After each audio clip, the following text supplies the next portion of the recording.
Aujourd'hui, je vais vous montrer comment utiliser les variables en JavaScript avec l'opérateur var. Pour commencer, on va définir une variable. Donc, on va faire var, le nom de notre variable, donc la démo auquel on va assigner une valeur numérique. Alors, en JavaScript, il faut savoir que les variables ont ce qu'on appelle un typage faible. Ça veut dire qu'on peut changer leur type au cours de l'exécution. Alors, qu'est-ce que c'est que le type? Là, par exemple, notre démo, c'est un nombre.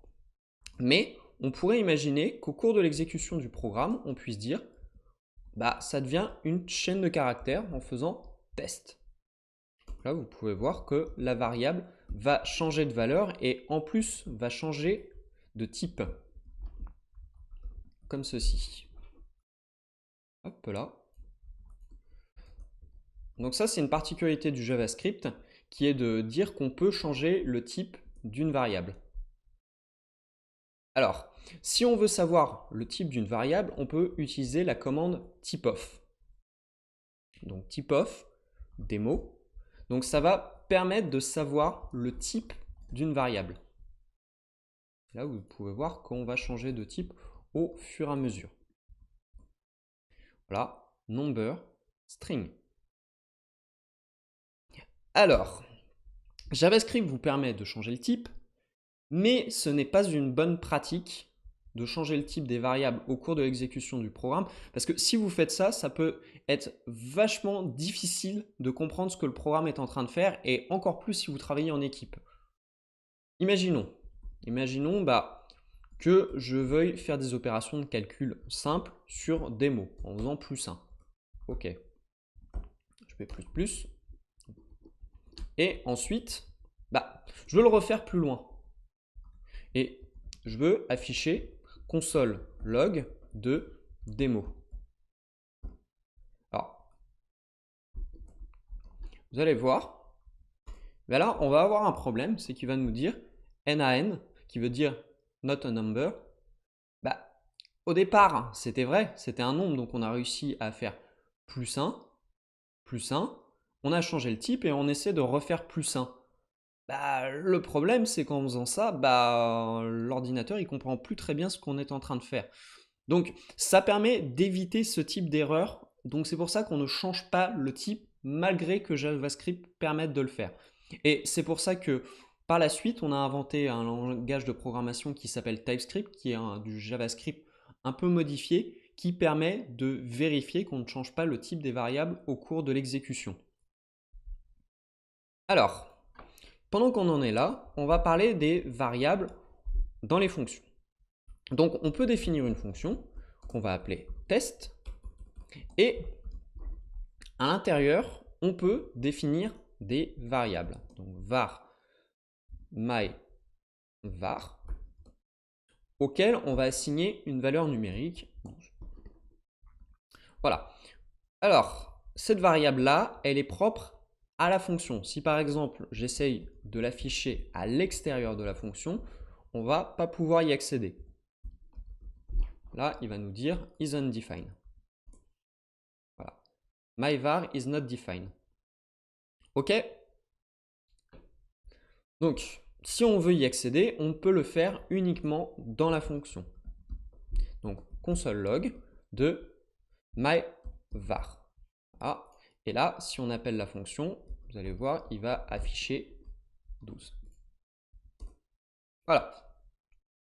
L'autre point qui est important à savoir, c'est que là sont des variables locales à la fonction et là, c'est ce qu'on appelle des variables globales. Ça veut dire qu'une variable globale, on peut y accéder à n'importe quel endroit dans le programme. Donc, si par exemple je fais démo dans la fonction et que je fais démo à l'extérieur de la fonction, ce qui va se passer, c'est que dans les deux cas, on va pouvoir accéder à la variable démo. Je vais vous montrer, on va avoir 2 fois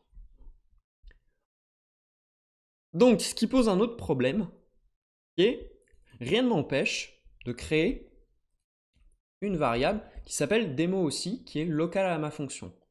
Donc ça, c'est une très mauvaise pratique, parce que là, le problème, c'est que JavaScript ne va pas trop savoir laquelle utiliser. Donc, il va toujours utiliser la plus proche, mais disons que pour la lisibilité du code, c'est un peu compliqué. Alors, dans ce cas-là, si on exécute le code, ce qui va se passer, c'est que console log, il va prendre la locale, donc il va afficher 12, et la console log ici va accéder à la globale qui va afficher 1. Voilà, donc 12 et 1. Alors ça, c'est une très mauvaise pratique. Donc ce qui est recommandé de faire, c'est de changer tout simplement le nom de l'une des deux.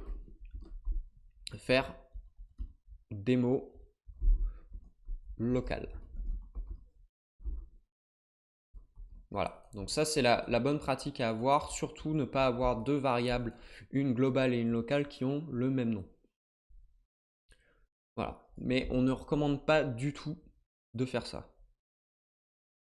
Alors, une fois qu'on a fait ça, on veut par exemple mettre à jour démo avec la valeur de démo locale. Donc là, ça va reprendre un petit peu ce que j'ai dit sur les fonctions.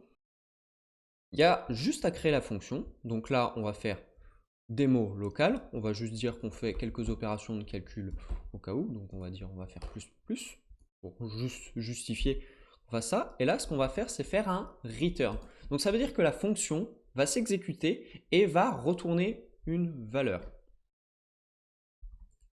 Donc là, dans notre cas, elle va retourner 13. Donc cette fonction-là, on a juste à faire démo égale test. Donc ça va faire qu'on exécute 13 et démo égale 13. Vous allez pouvoir voir que le console log va afficher 13. Comme ceci. Alors, on en vient à l'utilisation des variables. Alors, il faut savoir que var, c'est une commande qui existe depuis le début de JavaScript. Donc c'est une commande qui est un peu vieillissante et maintenant elle a été remplacée par ce qu'on appelle let, qui est une variable bloc, et const, c'est une constante bloc. Donc on en parlera dans la prochaine vidéo de voir la différence, mais sachez que dans la plupart des cas, maintenant, var est remplacé par l'une ou l'autre. Si la vidéo vous a plu, le petit pouce bleu qui fait plaisir, et on se retrouve pour une prochaine vidéo sur le JavaScript.